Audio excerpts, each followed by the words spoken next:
Hello tout le monde, j'espère que vous allez bien. Je vous fais une vidéo pour apprendre à maîtriser vos prix en location courte durée, que vous soyez investisseur immobilier ou que vous fassiez de la sous-location professionnelle, de sorte qu'à la fin de cette vidéo, vous ayez une méthode concrète pour plus jamais avoir des doutes sur votre pricing et surtout que vous puissiez optimiser vos rentabilités et être serein avec votre entreprise de sous-location professionnelle ou votre investissement immobilier. Pour les nouveaux sur ce compte, je m'appelle Antoine, j'ai une entreprise de sous-location professionnelle depuis maintenant 1 an.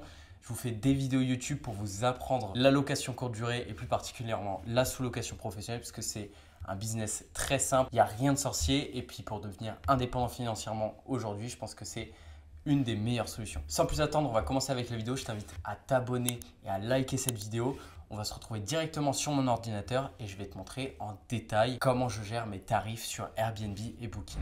Ok, on se retrouve directement sur Booking et le premier point sur lequel je voulais parler, sur lequel je voulais un petit peu développer, c'est que c'est très important de mélanger Booking et Airbnb. Pourquoi? Parce qu'on va avoir deux stratégies différentes sur Booking et sur Airbnb et les deux sont très complémentaires. On le sait aujourd'hui, Airbnb, le souci, c'est une très bonne plateforme, elle est très facile d'utilisation, mais le souci, c'est qu'on a la plateforme contre nous. C'est-à-dire qu'au moindre fait et geste qui ne va pas plaire à Airbnb, on va avoir tendance à avoir des annonces supprimées. Vous allez le voir d'ailleurs sur mon compte. Là, si on y va directement, j'ai deux annonces suspendues, une provisoirement et une définitivement. Ce sera l'objet d'autres vidéos si vous voulez que je détaille comment parer à ce genre de problème. Mais voilà, un mix d'Airbnb et de Booking, pas besoin de channel manager pour combiner les deux plateformes et lier les deux plannings. Je vous montrerai aussi dans une autre vidéo comment lier les plannings d'Airbnb et de Booking. Ce n'est pas quelque chose de très compliqué.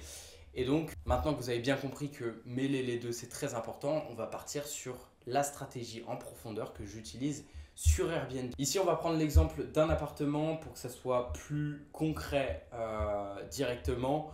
Voilà, cet appartement, parce qu'il va très très bien illustrer ce que je veux dire. Vous voyez qu'il est plein. Il est plein sur juillet, il est quasiment plein sur août. Et septembre, ça commence à être pas mal. Et ma stratégie principale, qui est très très différente de ce que je peux voir sur les réseaux sociaux, c'est de ne surtout pas faire de last minute. Pourquoi? Je vais vous expliquer. C'est très très simple. En last minute, soit vous allez devoir casser vos prix pour réserver du jour pour le lendemain, soit vous n'allez pas louer. Parce que toutes les personnes qui ont leur appartement qui n'est pas loué pour la nuit qui est à venir vont casser leur prix dans l'espérance de louer leur appartement. Et donc si vous ne cassez pas votre prix avec eux, le marché va faire que vous n'allez pas louer sur cette période-là. On le voit très bien au 1er juillet. J'ai cassé mon prix à 45 € la nuit. Avec les frais de ménage, on sort un peu plus, mais j'ai pas réussi à le louer. Pourtant, on le voit, le jeudi 4, je suis loué à 70 € la nuit. Le 5 à 89 € la nuit. Le 7 à 70 € la nuit. Donc en fait, ce qui se passe, c'est que il y a quelque chose que tout le monde fait et sur lequel il faut jouer avec les plateformes comme Airbnb principalement, c'est que tout le monde va mettre des prix hauts pour des périodes qui sont à plus de 1 mois. Parce que tu te dis, bah ok, moi j'ai pas besoin d'avoir des réservations dans plus de 1 mois, pour la simple et bonne raison que c'est bon, j'ai le temps de prendre des réservations jusque-là. Et donc ce qui fait qu'ils mettent des prix super hauts à 1 mois. Comme ça leur permet de récupérer une ou deux réservations sur le mois d'après. Et c'est des réservations qui sont chères, donc ça fait toujours plaisir.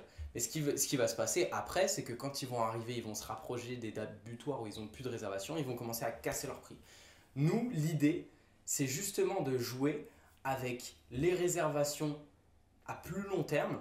Les personnes qui vont mettre, voilà, en fait, toutes les personnes quasiment sur votre marché vont mettre des prix assez élevés à 1 mois. Et vous allez mettre des prix élevés, mais moins élevés qu'eux, quasiment au prix du marché.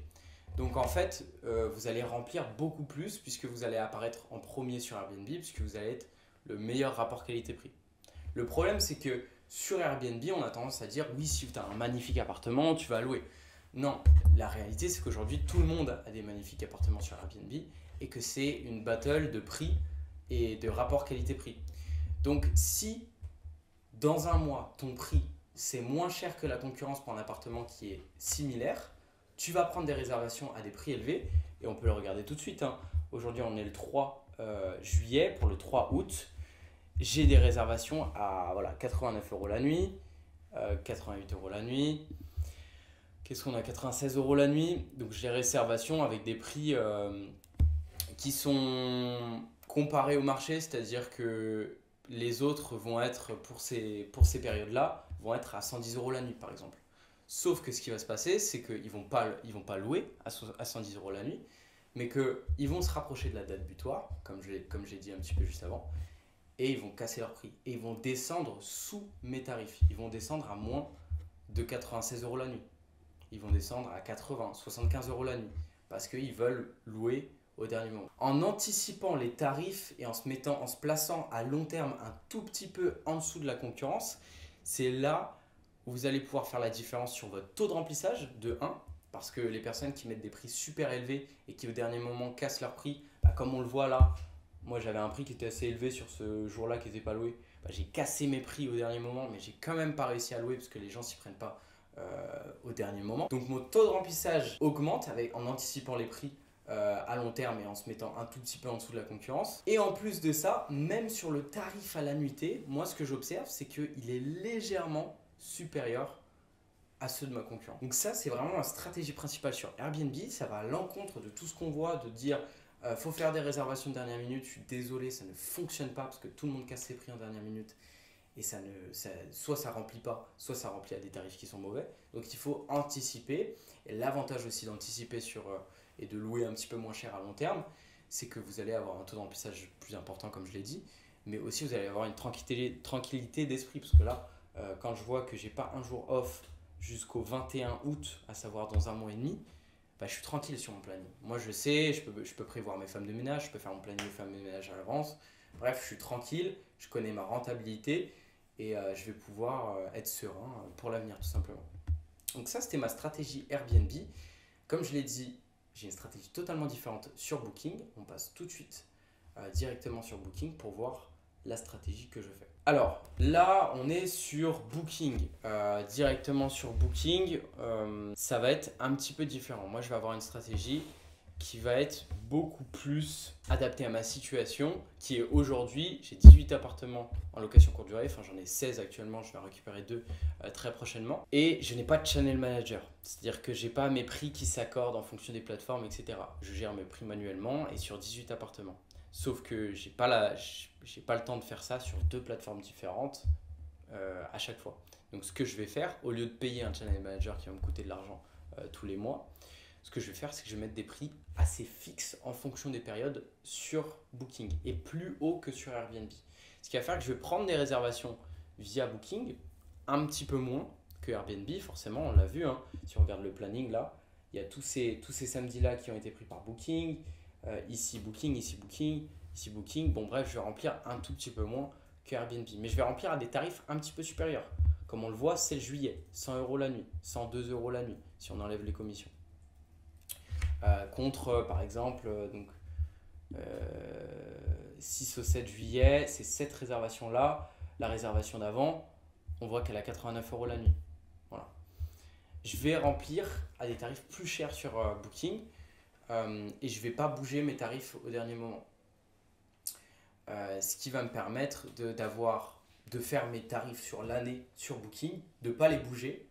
Par contre, il faut être un petit peu malin, il faut connaître un petit peu son secteur pour se dire ok, à telle période c'est tel prix, tel tarif. Il faut bien faire attention aussi sur Booking aux réservations un peu opportunistes des gens qui réservent des dates précises comme le 14 juillet qui sont des dates qui sont chères. Et ils réservent des 14 juillet parce que tu n'as pas mis à jour tes prix sur les périodes. Bref, il faut bien sur un an mettre tous ces prix. Souvent on a des prix de l'été. On a des prix de l'hiver, on a des prix pour décembre, on a des prix pour les dates particulières et même je dirais qu'on a des prix un tout petit peu changeants entre chaque mois de l'année en ayant les pires prix entre guillemets sur janvier, février, mars c'est un petit peu mieux, avril c'est un petit peu mieux, mai c'est encore un tout petit peu mieux mais ça se rapproche beaucoup d'avril, juin c'est un peu mieux, juillet, août c'est l'été, voilà pareil novembre c'est très mauvais, enfin c'est les pires tarifs de l'année. Quasiment avec janvier-février. Décembre, on remonte bien. Donc voilà, mettre vraiment ses prix à jour une seule fois sur Booking, ça permet d'avoir l'esprit tranquille et de se focaliser uniquement sur le pricing de Airbnb. Et donc là, Booking, j'ai même pas y pensé. Je prends mes réservations, je sais que mes réservations sont plus chères que Airbnb dans la plupart du temps et je suis tranquille. Et je vais finir un petit peu cette vidéo très simplement en vous disant que on n'a pas besoin de se casser la tête. C'est un truc à comprendre aussi parce que tout le monde se dit ah oui, comment je peux optimiser mon taux de remplissage, etc.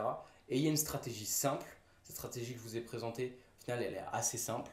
Alors Booking, on y touche une fois dans l'année. Airbnb, on met un petit peu à jour tous les jours. Je vous garantis que je le fais sur 18 appartements, ça prend pas énormément de temps. Et encore une fois, avec la stratégie que j'ai donnée, bah là je suis tranquille, je suis serein puisque je suis loué sur une longue période de temps. Donc ne vous prenez pas la tête, faites les choses simples. Il y a d'autres focus qui sont très très importants si vous montez une entreprise de sous-location professionnelle ou si vous investissez dans l'immobilier. On n'a pas que ça à faire de passer son temps la tête sur les plateformes. Donc c'est une stratégie simple, je vous conseille de la tester. Peut-être un dernier élément, parce que souvent on me la pose comme question, est-ce que je mets les frais de service aux voyageurs ou alors à l'hôte, à moi, les frais de service Airbnb.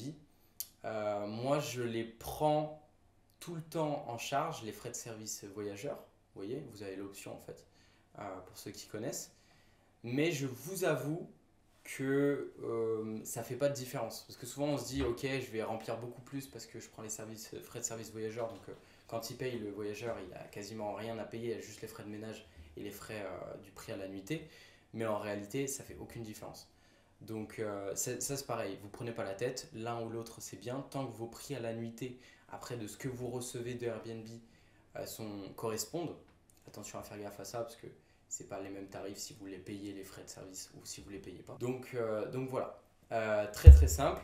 Je vais vous prendre en plein écran et puis on va conclure cette vidéo. Voilà, j'espère que la vidéo vous a plu. N'hésitez pas à vous abonner si ce n'est pas déjà fait. Je vais faire une longue série de vidéos pour tout vous apprendre pour démarrer une entreprise de sous-location professionnelle. Si vous avez des questions en particulier sur la sous-location professionnelle, peut-être que je peux être la bonne personne pour vous répondre. Envoyez-moi un message sur Instagram. Mon Instagram sera en description, mais c'est antoine.proust. Je vous fais toujours ces vidéos parce que je trouve que c'est un business très sympa à mettre en place et très simple d'utilisation. Et ça peut vous servir comme moi, ça m'a servi pour quitter mon boulot. Ça a été une transition qui a été assez simple et assez rapide grâce à la sous-location professionnelle. Je l'ai fait en 6 mois de quitter mon boulot, ce qui a été vraiment très cool. Donc c'est pour ça que je partage aujourd'hui tout ce que je sais. Abonne-toi si ce n'est pas déjà fait, je crois que je l'ai déjà dit. Je vous dis à très bientôt pour la prochaine vidéo. C'était Antoine. Ciao.